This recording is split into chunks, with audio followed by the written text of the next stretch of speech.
Halo semuanya, selamat datang seminar malam hari ini juga. Kita baca kitab di Ibrani 10 ayat sampai 14 kita baca. Dan dalam hukum Taurat hanya terdapat bayangan saja dari keselamatan yang akan datang dan bukan hakikat dari keselamatan itu sendiri. Karena itu, dengan korban yang sama yang setiap tahun terus-menerus dipersembahkan hukum Taurat, tidak mungkin memperkenalkan mereka yang datang mengambil bagian di dalamnya. Sebab jika hal itu mungkin, pasti orang tidak mempersembahkan korban lagi, sebab mereka yang melakukan ibadah itu tidak sadar lagi akan dosa, setelah disucikan sekali untuk selama-lamanya. Tetapi justru oleh korban-korban itu, setiap tahun orang diperingatkan akan ada dosanya. Sebab tidak mungkin darah lembu jantan atau darah domba jantan menghapuskan dosa. Karena itu, ketika ia masuk ke dunia, ia berkata, korban dan persembahan tidak engkau hendaki, tetapi engkau telah menyediakan tubuh bagiku. Kepada korban bakaran dan korban penghapus dosa engkau tidak berkenan. Lalu aku berkata, sesungguhnya aku datang. Dalam gulungan kitab ada tertulis tentang aku untuk melakukan kehendakmu ya Allahku. Di atas ia berkata, korban dan persembahan, korban bakaran dan korban penghapus dosa tidak engkau kehendaki, dan engkau tidak berkenan kepadanya, meskipun dipersembahkan menurut hukum Taurat. Dan kemudian katanya, sungguh aku datang untuk melakukan kehendakmu. Yang pertama ia hapuskan supaya menegakkan yang kedua. Dan karena kehendaknya, inilah kita telah dikuduskan satu kali untuk selama-lamanya oleh persembahan tubuh Yesus Kristus. Selanjutnya, setiap imam melakukan setiap hari pelayarannya dan berulang-ulang mempersembahkan korban yang sama sekali tidak dapat menghapuskan dosa. Tetapi ia setelah mempersembahkan hanya satu korban saja karena dosa, ia duduk untuk selama-lamanya di sebelah kanan Allah. Dan sekarang, ia hanya menantikan saatnya di mana musuh-musuhnya akan menjadi tumpuan kakinya. Sebab oleh satu korban saja ia telah menyempurnakan untuk selama-lamanya mereka yang ia kuduskan. Sampai 14 kita baca. Semuanya, kita percaya Tuhan Yesus. Itu tidak tergantung kita berusaha bagaimana melayani Tuhan, berdoa banyak, atau mempersembahkan banyak. Itu tidak berartinya. Tapi percaya Yesus adalah bagaimana percaya kepadanya.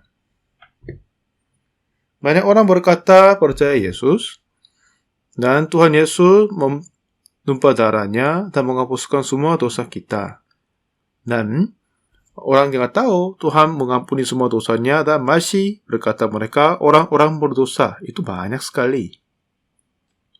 Sejak kecil sampai 19 tahun juga saya ikut gereja dan selalu belajar aku orang berdosa. Pendeta, penatua, semuanya berkata orang berdosa. Jadi aku pun kiranya orang berdosa. Waktu saya berusia 19 tahun, saya mengalami banyak penderitaan. Dan sebab itu saya merasa bahwa aku akan dikutuk dan dihukum mati ke neraka karena saya berdosa banyak. Tetapi setelah saya membaca Alkitab, selama saya belajar dari gereja dan senior dan pendeta penatua, itu sudah beda dari kitab suci berkata. Para pendeta penatua selalu berkata orang-orang berdosa, tapi Alkitab berkata, sebab Yesus mati atas kayu salib, dosaku telah diampuni katanya. Jadi, memang seharusnya saya percaya kepada pendeta atau Alkitab saya tidak bisa bagikan awalnya. Tetapi setelah diberitahukan hal itu, saya mulai percaya firman Tuhan lebih dari kata pendeta. Alkitab sudah banyak kali berkata dosa kita telah dihapuskan oleh darah Yesus. Saat ini, waktu saya mengelilingi beberapa negara, banyak orang berkata percaya Tuhan, tetapi mengaku orang-orang berdosa. Jika Anda membantu orang yang berada di dalam kesulitan, dan katanya dia masih ada di dalam kesulitan, itu akan menyesali, ya kan? Jadi, Yesus mempersembahkan diri dan menumpah darah dan menghapuskan semua dosa kita, tapi masih kita berkata orang berdosa, apa yang menyakiti hati Tuhan lebih daripada kata ini? Benar enggak? Satu ketika, waktu saya masih tinggal di kota Daejeon, saya terima satu surat dari penjara. Pak Pendeta, aku terlibat pembunuhan dan saya sudah dipenjarahi selama lebih 10 tahun. Dan sekitar 20 hari kemudian, masa di dalam penjara selesai dan keluar. Dan sekarang, apakah Pak Pendeta bisa bantu saya? Apakah Bapak membimbing saya? Begitu orang ini berada di dalam kasus pembunuhan dan dipenjarahi cukup lama, di dalam penjara juga ada banyak kesulitan dan penderitaan jika kedua orang saling kelahi, tapi penjaga menjadi pihak yang lain. Jadi kenapa dunia ini tidak menjadi adil kiranya? Lalu, dia dikasih tugas membakar sampah dan tempat untuk memanas airnya. Lalu dia membawa satu tongkat besi untuk pakai untuk bakar sampah. Lalu tiba-tiba terima satu pikiran. Dia masukkan tongkat besi di dalam api dan lalu bungkuk dan lepasin nanti jadi terpotong dan tanah ke bawah. Dan mulai besok hari, setiap kali dia membakar sampah, dia membawa yang sepotong besi itu dan buat pisau. Dan beberapa saat lagi ini sangat-sangat kejam kayaknya. Kemudian simpanin dalam sakunya, lalu mau pulang ke kamarnya. Lalu tiba-tiba dia berjumpa dengan penjaga yang menyakitinya. Lalu kasih pisau ke lehernya. Ada apa? Ada apa? Ya, diam saja, bilang. Harus kerjakan apa yang saya suruh padamu. Begitu, mereka masuk ke dalam sel yang kosong dan mengunci di dalam. Dan aku sudah tidak dilayani baik di dalam dunia ini. Aku akan masuk ke dunia berikutnya. Tapi sayang saya sendirian. Ayo, saya mau membawa kamu bersama dengan aku. Jadi penjaga itu tertakut sekali. Ini sepertinya seorang penjaga mati waktu itu. Jadi sepanjang malam mereka rapat caranya bagaimana. Dan pada hari pagi-pagi mau antuk dia, mereka membawa kayu yang besar dan beberapa orang angkat dan diam-diam dan pukul di dinding sebelahnya. Itu dihancur, mereka jatuh ke bawah. Memang terluka dikit, tapi tidak sampai mati kan? Dan setelah itu, penjara ini tidak sama sekali memasalahkan orang ini. Dan kebetulan di dalam penjara itu, ada seorang yang membuat banyak dosa daripadanya, yang membunuh 5 atau 6 orang dengan pistol. Dia kena hukuman mati, menunggu hari penghakimannya. Dan dia lihat dari sampingnya, ini orang yang akan sebentar lagi akan dihukum mati, tapi hati dia sangat kelihatannya damai dan hidupnya begitu sederhana. Ya, aku mau hidup seperti dia kira. Dan ceritakan, selama dia berada di dalam penjara, dia membaca satu buku yang saya tulis. Ini bagaimana saya menerima pengampunan. Buku yang saya tulis. Setelah dia bacanya, hati orang ini mulai berubah total. Dia sudah membunuh orang, itu pun diampuni dosa dari kayu salib Yesus. Dan jika orang ditanya yang bagaimana hatimu berdamai, lalu orang membuka Alkitab dan berkata, memang Kim Ki-sung ini belum pernah membaca Alkitab dan belum pernah tahu, jadi nggak bisa paham. Dan apa yang dikatakan olehnya tidak bisa paham juga. Dan kemudian, dia kasih buku yang dia baca sebelumnya. Jadi di dalam penjara, dia memulai baca buku. Dan ini buku yang saya terbitkan yang pertama. Dan terjual banyak sekali di sedunia. Sudah diterjemahkan dalam 23 bahasa juga. Setelah dia baca bukunya, dan sudah bisa gampang dimengerti, dan panjang dan sebagiannya masih belum mengerti dia. Dia bangunkan orang yang tertidur dan minta dijelasin. Dan begitu dia baca dan jelasin apa artinya begitu dan disuruh pulang lagi. Dan beberapa kali lagi berulang-ulang sampai malam habis dia membaca. Pada pagi-pagi ada yang matahari terbit. Dalam pembacaan buku, ia yakin bahwa dia sudah menerima pengampunan dosa. Ya, selama sekarang ini saya sudah berdosa banyak sekali. Pasti aku ini orang berdosa, tapi semua dosa ini telah diampuni. Pada hari itu, dia memulai berubah banyak sekali. Dan sekarang, setelah dia selesai jangka waktu untuk di dalam penjara, katanya sekitar 3 bulan kemudian dia akan keluar. Lalu dia tulis surat kepada ayahnya. Ayah, aku meminta maaf selalu menyakiti hatimu. Sekitar 3 bulan kemudian aku akan keluar, akan berjumpa dengan Bapa dan salam kepada Anda dan minta ampun kepadamu Bapa. Begitu dia menulis surat. Dan kedua, dia tulis surat kepada teman-temannya. Katanya, tanggal bulan berapa aku keluar, coba kita berjumpa. Tapi di dalam penjara, dia lihat siapa yang paling rajin adalah ada 3 orang. Yang pimpinan agama Kristen dan pimpinan agama Katolik dan Buddha. Mereka adalah memang narapidana, tetapi kelihatannya orang yang bagus dan rajin sekali. Nah, orang ini melihat bahwa di dalam penjara tidak ada orang yang bisa berdosa kan? Dia pun atau tidak membunuh, mencuri tidak mungkin bisa.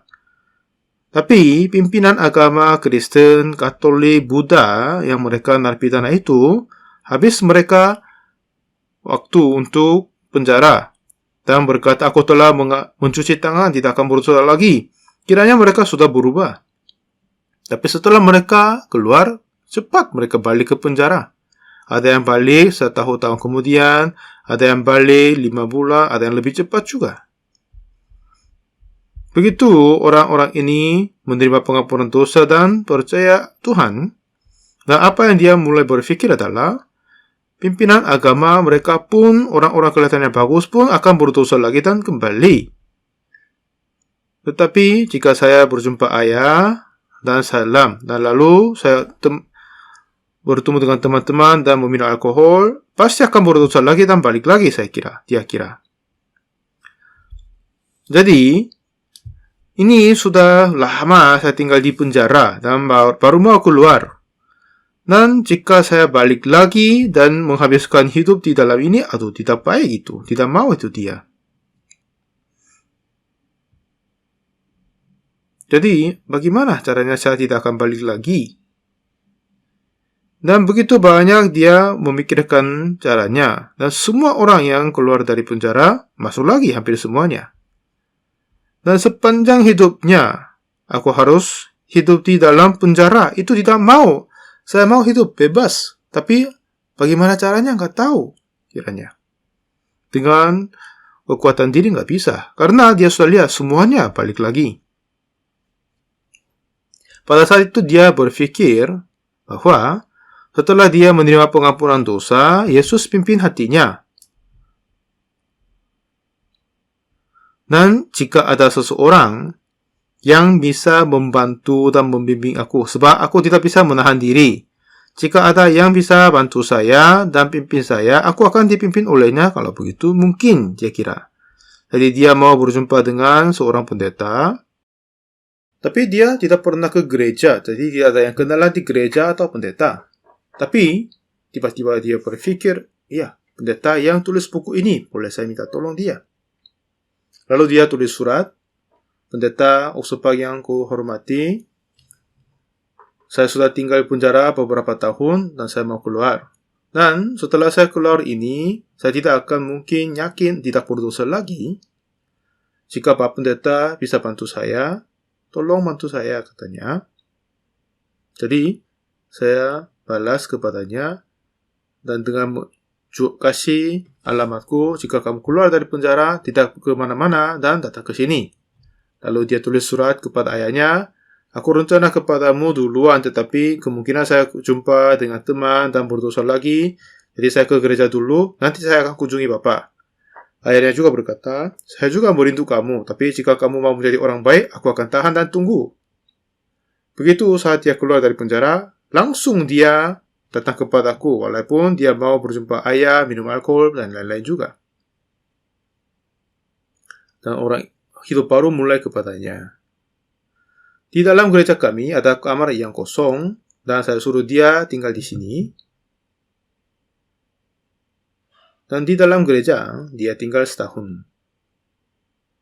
Pada pagi hari dia bangun, dia menyapu gereja, dan memang ada yang pelayan-pelayan, dan dia pun ikut bergabung dan cuci kamar itu juga.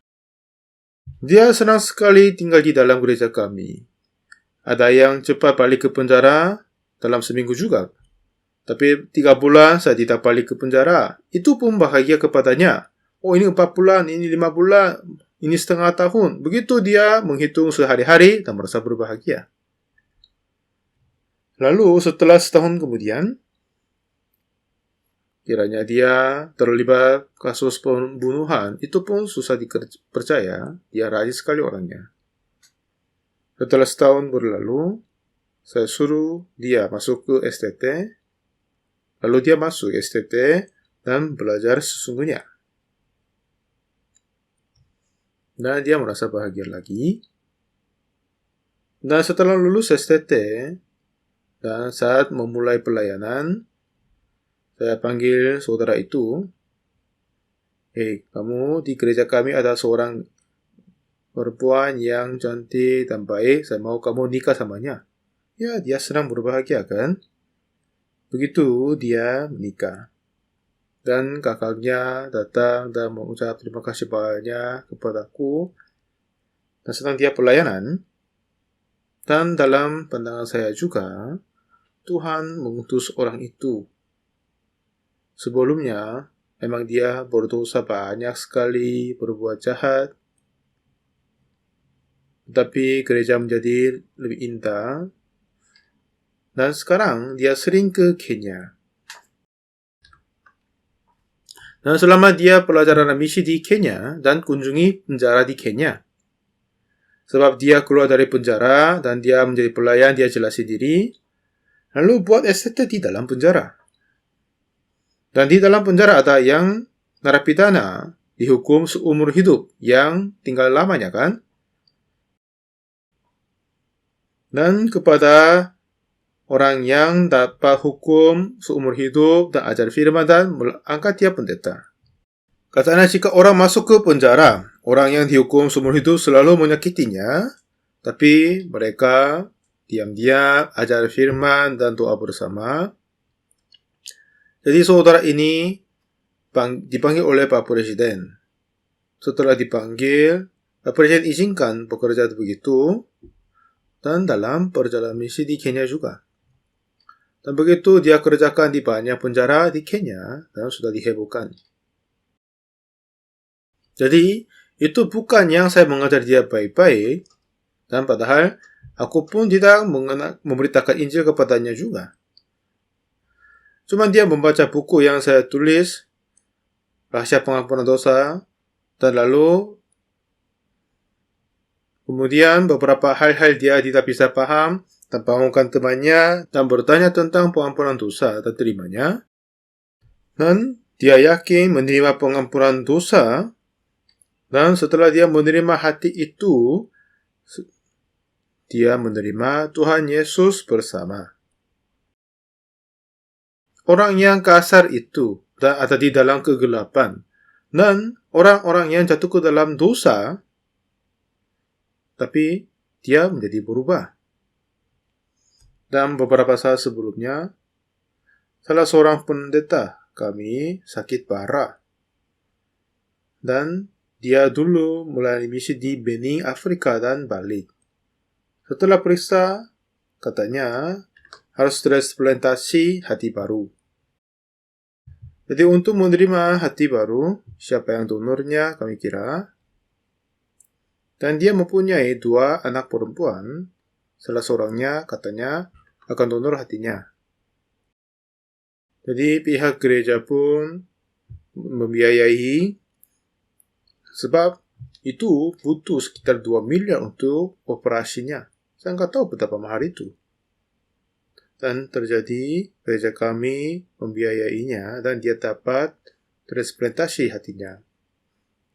Anak itu sekitar 20 tahun sedikit lebih, dan setelah anak ini donor hati, dalam sebulan sudah dipulihkan semua. Dan ayahnya, setelah dia menerima hati dari anaknya, dan dia menjadi sehat sekali. Dan sebelumnya selalu bengkak perutnya dan susah hidup. Dan terima hati baru pun menjadi sangat baik. Dan apa yang harus transplantasi untuk menyenangkan transplantasi hati? Di dalam hatimu, keluarkan hatimu diri. Karena ada yang jahat, ada yang kotor, dosa juga kan? Seperti transplantasi hati, tapi jika kita menerima hati yang baru, apa? Hati siapa? Ya, jika kita menerima hati Tuhan Yesus Kristus. Seperti kita transplantasi organ, bagaimana? Membuka perut, dan memotong organ, dan membuang yang tidak baik, dan membawa hati organ yang baru, dan mentransplantasi jadinya. Lalu, itu bagaimana caranya transplantasi organ. Transplantasi hati juga sama. Hati yang kita punya, yang jahat, kotor, dan bohong, dan tidak percaya. Ini hati kita. Potong-potong semuanya. Dan kemudian, terima hati Tuhan, kehendak Tuhan, dan tempel di dalam hati kita. Dan bagaimana? Kita semua akan sudah menerima hidup dan dengan hati dan kehendak Tuhan.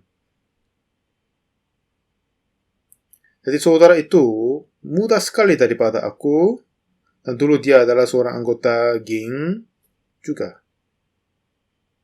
Sebab hopaku disiarkan TVN di Rusia, dan saya berjumpa dengan direktur di sana, dan lalu berkata, saya mau bertanya, ada apa? Katanya, di dalam gereja kami, ada seorang pendeta demikian-demikian. Dia dulu terlibat kasus pembunuhan, udah lama tinggal di dalam penjara. Dulu dia orang yang jahat sekali. Tapi sekarang dia mulai berubah dan dia memulai pelayanan misi. Dan bisa enggak kita buat drama tentangnya dan siarkan itu bagaimana? Lalu direktur dengar terus. Katanya, jika cerita yang baik itu daripada drama, lebih baik kita ciptakan movie, katanya. Memang kami masih belum pernah menciptakan movie. Itu akhir-akhirnya diciptakan, jadinya orangnya akan menjadi besar. Jika saya melihat dia kerja sebagai gembala sidang dari gereja yang besar, jauh lebih besar kerjanya daripada aku. Dan dia rajin dan pintar, dan selalu saya merasa agak malu daripadanya. Jadi, dulu dia membuat kejahatan tetapi berubah jadi kelihatannya jauh lebih baik dari sebelumnya. Setelah saya menjadi pendeta dan apa yang saya merasa senang adalah, itu tidak hanya 1-2, tapi ada banyak sekali. Dan jika saya ceritakan hal itu, ya tidak akan selesai sampai sepanjang malam. Ada banyak yang berjumpa orang sepertinya, banyak sekali. Saya mau ceritakan satu orang lagi. Tahun 1963, saya tinggal di desa namanya Akokdong. Itu desa yang pedalaman. Di sana, kami sering bolak-balik di samping jalannya setelah pimpin acara, dan ternyata di sana tidak ada gereja kelihatan. Boleh kami menginjili, begitu kami beberapa kali datang dan menginjili tempatnya. Dan saya tinggal di sana selama 9 bulan. Waktu saya masuk di desanya, mempunyai 20.000 dan sedikit sekitar beras 3 kilo. Tetapi saya tidak sama sekali meminta tolong kepada yang lain-lain, tetapi anugerah Tuhan saya hidup di sana selama 9 bulan. Dan apa yang Tuhan kerjakan, beri makan kepada aku, itu yang heran sekali. Suatu hari, saya membaca kitab di dalam kamarku. Terdengar ada teman datang. Apa kabar? Iya, kabar baik. Dan ternyata ini seorang ibu yang jual ikan dan sayur di jalan-jalan. Lalu mereka saling berbicara. Dan katanya, oh, kamu sewa kamarnya? Oh iya, seorang pendeta muda datang, katanya. Jadi, ibu yang datang, katanya, oh, Bapak pendeta? Beliau datang dari mana? Oh, katanya Daegu. Apakah ada jemaat-jemaat yang datang sini? Ya, ada beberapa anak saja. Jadi, pasti perempuan ini minat kepada Yesus. Lalu saya membawa kitab dan salah, apa kabar? Dia terkagum. Dan saya duduk bersama dengan ibu itu, dan selama 2 jam menjelaskan bagaimana Tuhan Yesus mengampuni dosa kita dengan darahnya dan mengutuskannya. Setelah saya lahir, dialah orang yang menerima keselamatan Tuhan dari pemberitaan aku. Setelah ibu ini menerima pengampunan dosa dan berubah banyak sekali. Suaminya seorang buta. Dan dia mempunyai 3 laki-laki, jadi 5 keluarga. Selalu dia membawa ikan kecil dan sayur dan jual-jual. Dan memang di desa tidak ada uang, jadi ganti dengan beras dan gandum. Begitu berat dia selalu membawa barangnya. Dan selalu dia pulang ke rumah dan dia potong kayu bakaran di hutan. Begitu hidup dia sulit. Tidak mempunyai harapan, hidup dalam kesedihan saja. Tetapi di dalam hati ibu ini, dia tidak sama sekali pernah merasa berbahagia. Tetapi Tuhan Yesus menumpah darah untuk aku dan mengampuni dosaku, dia merasa senang bahagia. Dia menjadi orang baru. Setelah dia selesai jualan, habis makan malam dan kunjung ke rumah saya setiap malam. Dan beberapa jemaat-jemaat belajar Alkitab dan pulang. Dan besok pagi dia bawa lauk pauk ke sampai saya sekitar 2 kilo jauhnya. Setelah itu dari Apkoktong ke Gechang saya dipindahkan. Dan saya ceritakan kepada ibunya. Di desa Apkoktong di mana saya ada, sudah ada beberapa jemaat, sekitar 10 orang, tapi sudah tidak ada orang yang pengkhotbah. Dan saya bilang, ibu sampaikan firman. Jadi kata, oh, aku tidak bisa. Ibu harus sampaikan khotbah, harus. Katanya, oh, aku yang bisa, katanya.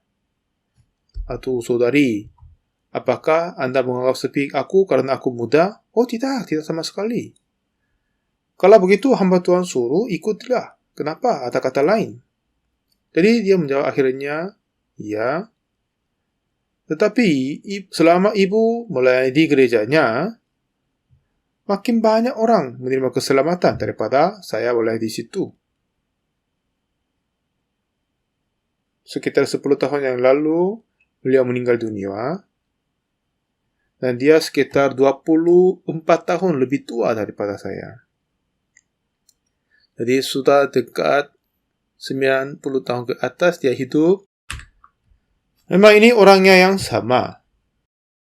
Tapi jika kita hidup dengan hati diri, yaitu pikiran yang terima dari iblis dan keinginan jahat dan berzina, gitu, dan hati Yesus menerima dan hidup, dia menjadi Yesus yang kecil. Jadi setelah saya memberitakan Injil dan menerima pengampunan dosa oleh darah Yesus, itu yang saya ceritakan. Dan orang menerima hal itu dengan iman, dan dia sama dengan menerima Tuhan Yesus. Oh iya, aku punya banyak dosa, orang berdosa. Tetapi Tuhan Yesus menumpah darah untuk dosaku, jadi dosaku telah diampuni. Jadi di dalam hati kita selalu berdosa, mencuri, dan orang-orang berdosa. Jadi kiranya diri orang berdosa selalu berkata begitu juga. Tetapi setelah saya membaca Alkitab berkata beda. Roma 3 ayat 23 berkata, karena semua orang telah berbuat dosa dan telah kehilangan kemuliaan Allah. Ayat 24, dan oleh kasih karunia telah dibenarkan dengan cuma-cuma karena penebusan dalam Kristus Yesus. Kita semua orang berdosa, tetapi oleh kasih karunia Tuhan Yesus mati atas kayu salib untuk dosa kita dan kita terima oleh iman.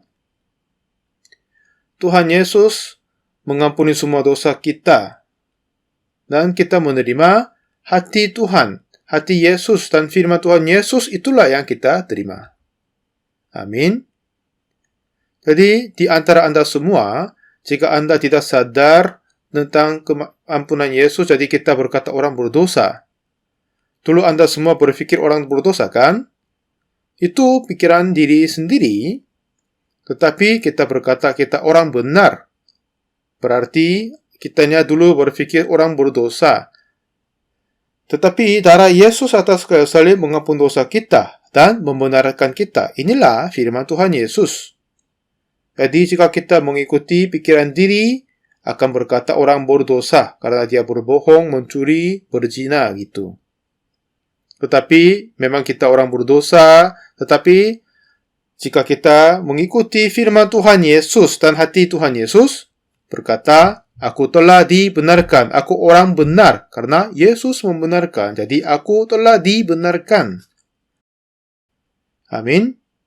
Jadi sekarang ini banyak orang ikut gereja, dan juga berjumpa banyak orang ada di Korea, seperti aku, saya berusia 19 tahun. Dalam pembacaan Alkitab, saya yakin Yesus telah mengampuni dosaku, jadi saya percaya. Waktu itu, pendeta pun dan penatua pun selalu berkata dan berdoa, ya Tuhan, ampunilah dosaku, aku orang berdosa. Begitu mereka berdoa bahwa orang berdosa. Tetapi apa Alkitab berkata? Semua orang telah berbuat dosa dan telah kehilangan kemuliaan Allah. Dan oleh kasih karunia telah dibenarkan dengan cuma-cuma karena penebusan dalam Kristus Yesus. Karena Yesus mengampuni semuanya. Ini bukan cerita saya sendiri, tetapi firman Tuhan Yesus dan firman dari Tuhan.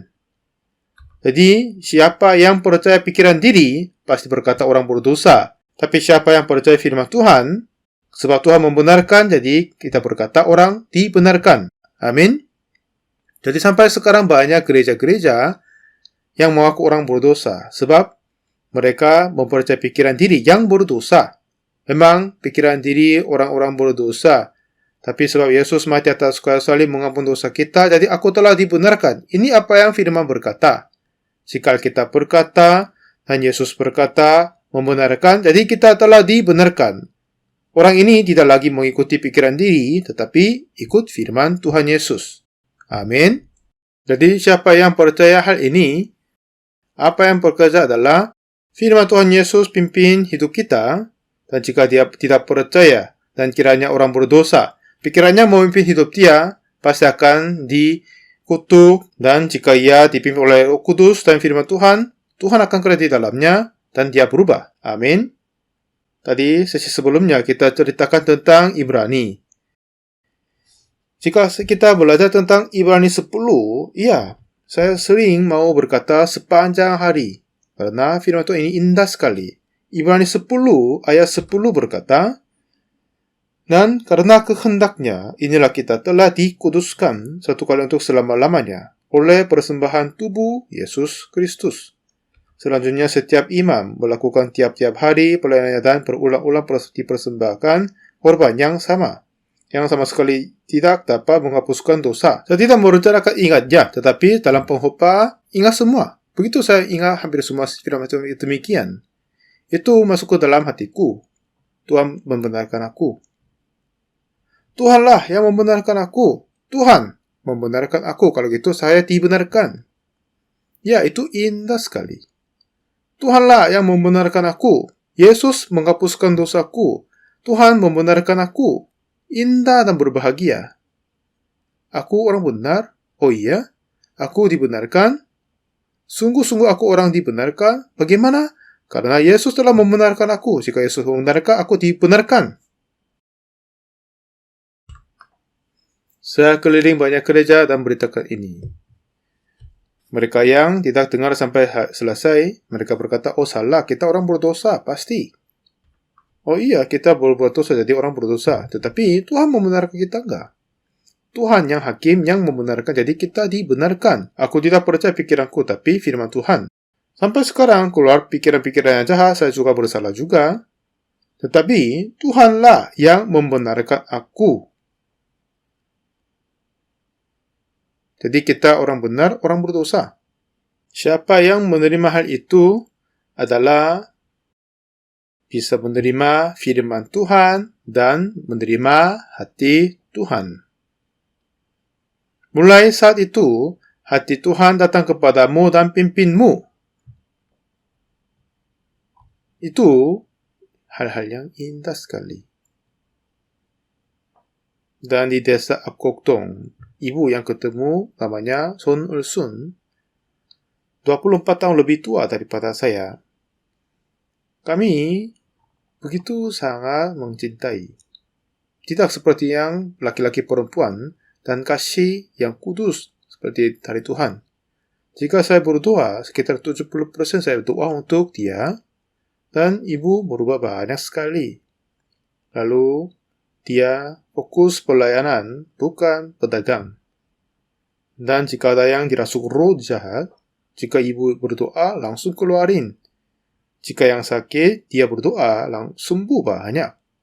Selalu ada orang yang dirasuk roh sering datang. Begitu saudari ini mengatasi semua pekerjaan iblis, dan banyak orang menerima banyak keselamatan, ada banyak yang jadi hamba-hamba Tuhan. Waktu saya melayani di luar negeri, ibu meninggal dunia. Jadi saya tidak dikasih kabar tentangnya. Lalu diberitahukan ini, saya merasa menyesal. Saya mau mimpin acara duka. Sekeluarganya menerima keselamatan Tuhan bersama-sama. Jadi Anda seperti menerima transplantasi organ. Kita memotong pikirannya, kita bersama sampai hidup kita. Dan jika kita menerima firman Tuhan, kan hati kita berubah sebagai hati yang baru. Jadi, siapa yang ada di dalam Kristus? Ia adalah ciptaan baru. Yang lama sudah berlalu. Sesungguhnya, yang baru sudah datang. Pendeta Oxford ini sebelumnya berbohong, mencuri banyak. Dan pendeta Kim Ki-sung yang dulu dia sering bolak-balik penjara, tapi pembacaan Alkitab dan menerima Yesus di dalam hatinya. Dan dia lebih muda daripada saya dan seorang murid daripadaku, tapi sekarang dia jauh lebih besar bekerja daripadaku. Di dalam gereja saya ada banyak pendeta-pendeta, dan aku tidak baik memang membandingkan ini dan yang lain, tetapi dari pandang saya pasti ada banyak yang lebih baik daripadaku. Karena mereka juga mempunyai kehidupan yang jahat telah menyingkirkan dan menerima Tuhan Yesus dan menerima firman Tuhan Yesus dan yakin Yesus mengampuni semua dosa dia juga. Dan sampai sekarang ini banyak orang ikut gereja, tetapi mereka berkata Yesus mengampuni dosanya, tapi tidak terima, jadi kiranya orang-orang berdosa ada banyak. Saya sudah mau mengubahkan hal itu. Dulu orang yang berkata orang berdosa, oh tidak, dosamu telah diampuni, telah dikuduskan dengan cara demikian. Itu apa kerjaku? Tuhan menyenangkan hal ini, jadi Tuhan membantu pekerjaan-pekerjaan ini. Seluruh dunia sudah dekat menjadi satu dengan iman ini. Dan jika pergerakan ini dipaparkan di seluruh dunia, dan terdahulu pemahaman yang dulu punya kita orang berdosa. Tetapi Alkitab berkata kita dibenarkan oleh darah Yesus. Jadi jika seorang mentaati sesuai dengan firman Tuhan, yakin kita dibenarkan. Tetapi mereka yang anggap diri pintar, oh tidak, aku orang berdosa, begitu mereka ikut diri. Itulah bedanya. Jika Anda semua bagaimanapun kelihatannya baik tetapi mengabaikan pikiranmu, jika itu beda dari firman Tuhan dan menerima firman Tuhan, Roh Kudus dan firman Tuhan mulai kerja di dalam hatimu. Ada yang masih berkata, aku orang berdosa, iblis pasti akan kerja kepadanya. Jadi, melalui seminar-seminar ini, saya berharap banyak orang tidak hanya datang bolak-balik gereja seperti tidak tahu apa-apa, tetapi sungguh mereka bisa yakin menerima pengampunan dosa oleh darah Yesus, sebab tertulis di dalam Alkitab. Walaupun mereka anggap diri orang-orang berdosa, tapi jika Tuhan membenarkan, kita dibenarkan. Amin. Jadi Tuhan telah membenarkan kita oleh darah Yesus. Tetapi banyak gereja-gereja saat ini, oh tidak, aku orang berdosa, ampunilah dosaku. Mereka berkata, hampir semua gereja di dunia begitu. Jadi Tuhan memberi firman ini kepadaku, dan aku memberitakan ini di seluruh dunia. Inilah misiku. Jadi mencetakkan buku dan mengatakan CLF, buat seminar, dan sibuk sekali. Dan saya sering naik penerbangan. Sebab COVID banyak yang dibatasi. Seperti baru sebelum COVID, saya kunjungi di Amerika Selatan, buat seminar di 4 negara, dan setelah itu dihentikan. Dan sekarang jika negara dibukakan, kami akan keliling-keliling dan memberitakan Injil ini. Saya juga merasa senang berbahagia menyampaikan firman ini. Dulu mereka kira diri orang-orang berdosa, tapi setelah mereka yakin, menerima pengampunan dosa dan senang sukacita, itu pun menjadi bahagia bagi saya juga.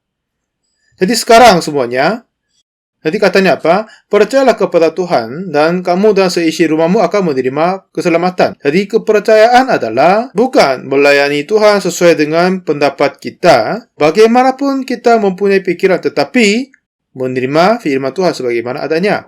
Amin. Jadi Roma 3 ayat 23 kita baca lagi. Karena semua orang telah berbuat dosa dan telah kehilangan kemuliaan Allah. Ayat 24. Dan oleh kasih karunia kita telah dibenarkan dengan cuma-cuma karena penebusan dalam Kristus Yesus. Berarti Tuhan telah membenarkan kita dan mengutus kita berartinya. Jadi jika Tuhan membenarkan Anda, bagaimanapun Anda berfikir, jangan percaya itu. Tapi haruslah percaya firman Tuhan. Dan dia berkata, aku orang benar akan menjawab begitu. Orang sakit 38 tahun di kolam Bethesda. Yesus berkata, maukah engkau sembuh? Katanya, iya, tidak ada yang bantu menurunkan aku. Dan lalu, bangunlah, angkat hati lampu dan berjalanlah. Dan dia dengar. Siapakah ini? Aku berusaha berjalan, tapi nggak bisa. Tapi suruh saya bangun dan berjalan, tidak mungkin. Apa bercanda? Bagaimana saya berjalan? Ini pikiran dia percaya. Aku tidak bisa percaya, tapi dia berkata aku berjalan. Jadi sesuai dengannya aku berjalan, aku coba. Dengan begini dia bisa berjalan. Kenapa? Karena firman Tuhan Yesus sudah ada kuasanya yang menggenapkan firman-Nya. Amin. Pada saat anak Jairus mati, kata Yesus bangun. Dia bangun enggak? Bangun kan? Karena kata Tuhan Yesus dan kata kita sudah beda. Jika Yesus berkata jadilah terang, ada terang. Seperti di sana ada kuasa. Nah, sesuai dengan firman Tuhan Yesus, kamu menerima pengampunan. Sepertinya begitu, dia telah mengampuni semua dosa kita. Kita hanya sampaikan kata saja. Tapi Tuhan Yesus sampaikan firman-Nya sama kuasanya. Begitu dia membenarkan kita. Dialah Yesus. Amin. Amin. Jadi jika kita lihat diri orang-orang berdosa, tetapi hakimlah berkata tidak berdosa, jadinya tidak berdosa. Tuhan adalah hakim kita. Bagaimanapun banyak kita punya dosa, tetapi Tuhan dan Tuhan Yesus berkata kita benar, kita orang benar. Semua orang telah berbuat dosa dan telah kehilangan kemuliaan Allah. Dan oleh kasih karunia, telah dibenarkan dengan cuma-cuma karena penebusan dalam Kristus Yesus. Telah dibenarkan dengan cuma-cuma. Setelah dibenarkan atau akan dibenarkan. Ulangi lagi. Apakah masih proses dibenarkan atau telah dibenarkan? Siapa yang berkata? Ya, Tuhan, Alkitab. Kita mungkin proses, tetapi tidak. Tapi kata Tuhan telah dibenarkan. Sudah selesai ini maksudnya. Jadi kita sudah dibenarkan. Aku berbohong, aku mencuri, tapi ya, kamu telah dibenarkan. Aku mencuri, tapi kamu telah dibenarkan. Aku membenci, walaupun begitu telah dibenarkan. Aku membuat banyak jahat, tapi dibenarkan. Kenapa? Karena Tuhanlah yang membenarkan orang-orang begitu, dialah Yesus. Dan Yesus datang untuk membenarkan dia dan menanggung semua dosanya. Jadi dosa apapun kita berbuat dan memiliki, dan tidak ada kekurangan, Yesus membenarkan kita. Dan anggap kita orang-orang berdosa sebelumnya. Dan hanya berkata orang benar itu agak nggak bisa. Tapi jika Yesus membenarkan kita, setelah dia membuat kita benar dan berkata kita benar, jadi kita benar-benar orang dibenarkan. Amin. Jadi sebelumnya, kita tidak yakin begitu. Selalu berkata, ya Tuhan, ampunilah dosaku. Aku telah ampunilah dosaku. Begitu kita selalu berkata. Sebab apa? Kita percaya pikiran diri. Kita kiranya berdosa, berzina, berbohong, jadi orang berdosa. Walaupun kita orang berdosa, tapi Yesus adalah Tuhan. Jika dia membenarkan, kita dibenarkan. Amin. Jadi, tidak percaya pikiran diri, tetapi percayalah firman dia. Setelah saya membaca kitab seterusnya, lalu menemukan keselamatan Tuhan. Setelah itu, saya terus-menerus membaca Alkitab. Semakin banyak saya membaca, benar sekali aku orang dibenarkan, dan oleh darah Yesus Kristus, seperti Ibrani 9 ayat 11 berkata, tetapi Kristus telah datang sebagai imam besar untuk hal-hal yang baik yang akan datang. Ia telah melintasi kemah yang lebih besar dan yang lebih sempurna. Dan pada saat masuk ke kemah suci, tetapi kemah yang lebih besar dan yang lebih sempurna, yang bukan dibuat oleh tangan manusia. Berarti, apa? Apapun yang ada di dalam bumi ini dibuat oleh tangan manusia. Tidak ada yang dibuat oleh tangan manusia adalah baik Allah yang ada di kerajaan surga. Amin. Nah, Yesus Kristus datang sebagai imam besar yang akan datang, dan dia masuk ke kerajaan surga dan masuk ke dalam bait suci yang bukan diciptakan oleh tangan manusia. Dan tidak memercik darah di bumi ini, tetapi dia memercik darah di atas mesbah yang ada di kerajaan surga yang selama-lamanya. Jadi, di sana semuanya selama-lamanya. Dan ia telah mengatakan persembahan pengampunan dosa di atas kerajaan surga, dan di sana semuanya selama-lamanya. Kita hidup di bumi ini, hidup di bawah lingkungan waktu, nanti akan mati. Tapi di kerajaan surga, semuanya selama-lamanya. Pengampunan dosa selamanya, hidupnya selamanya, semuanya selamanya di situ. Jadi, memercitara di atas kerajaan surga, dengan begitu dia telah mendapat kelepasan yang kekal. Dan ia telah masuk satu kali untuk selama-lamanya. Amin. Dan ayat 11, tetapi Kristus telah datang sebagai imam besar untuk hal-hal yang baik yang akan datang.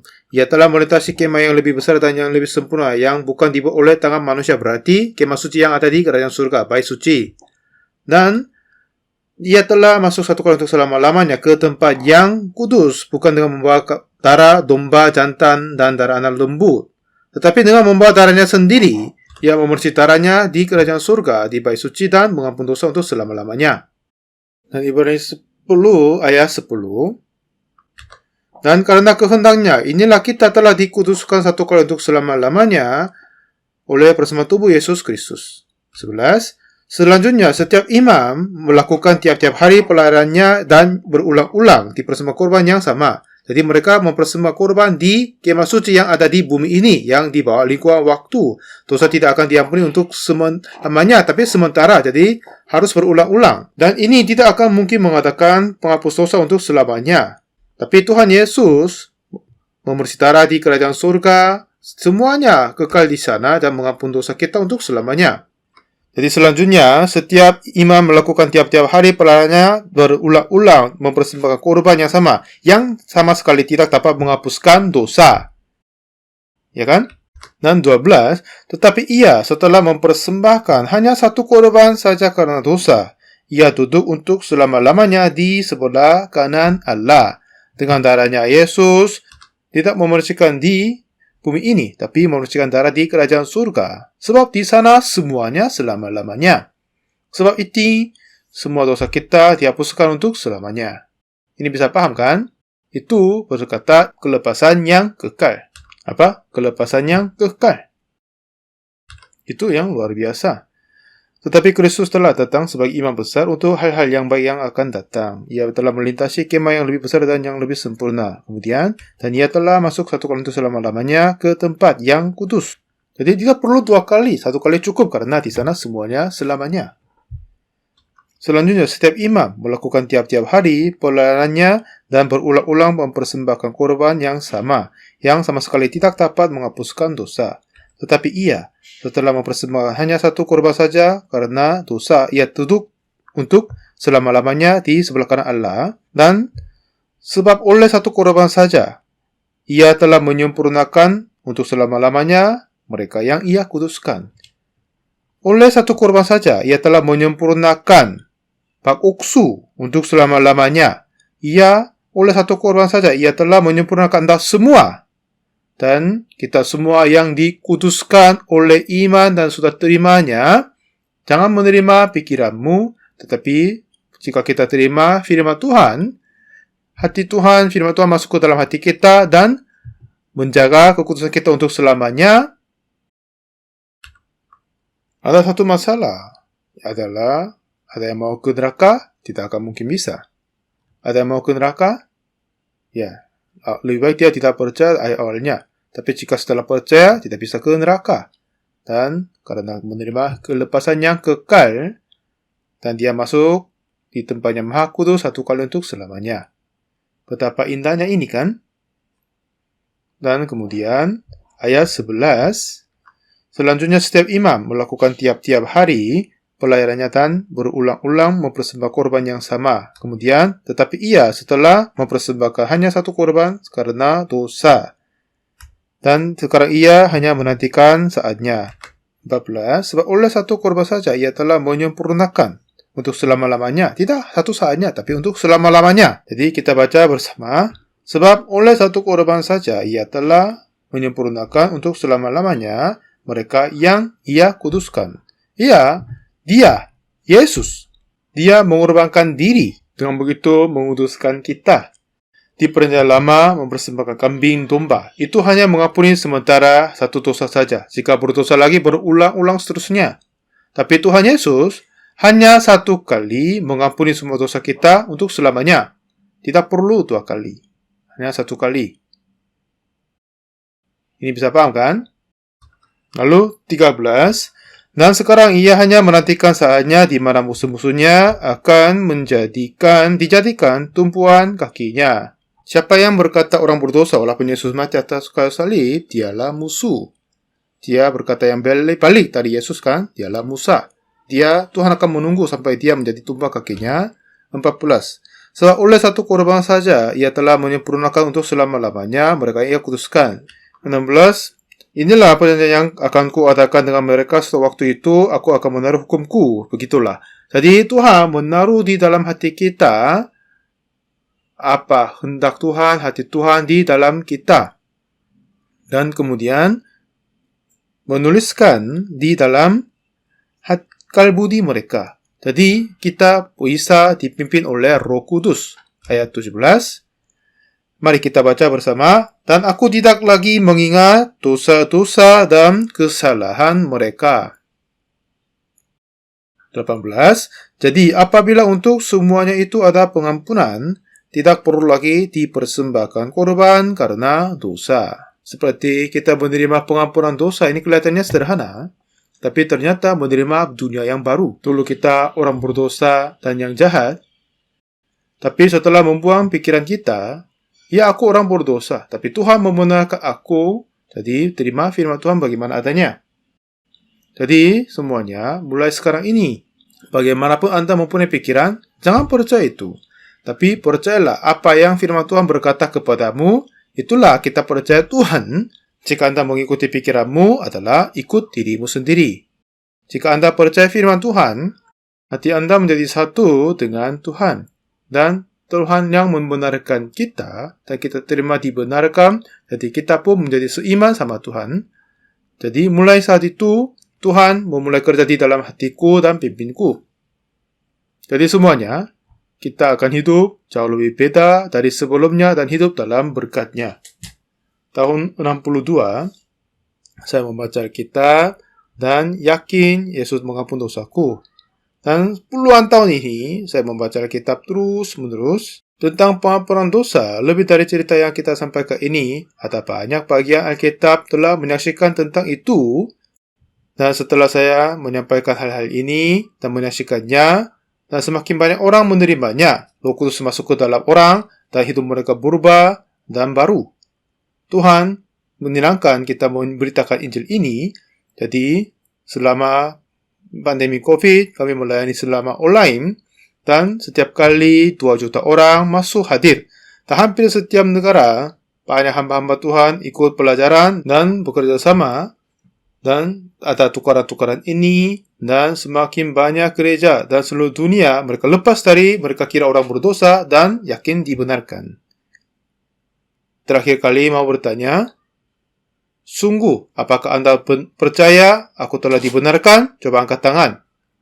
Aku telah dibenarkan oleh darah Yesus. Sungguh yakin, tolong angkat tangan ke tinggi-tinggi. Ya, terima kasih banyak.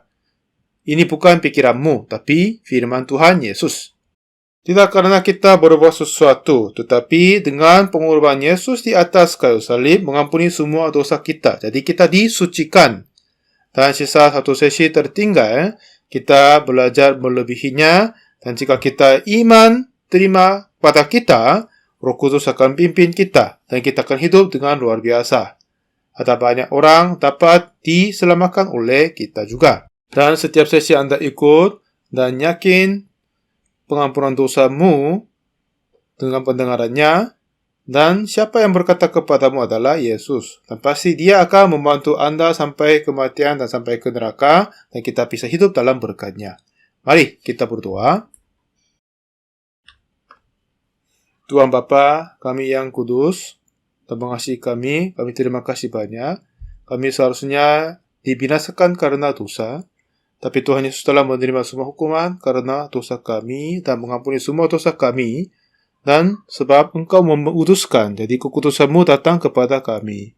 Memang kami masing-masing mempunyai pikirannya beda-beda.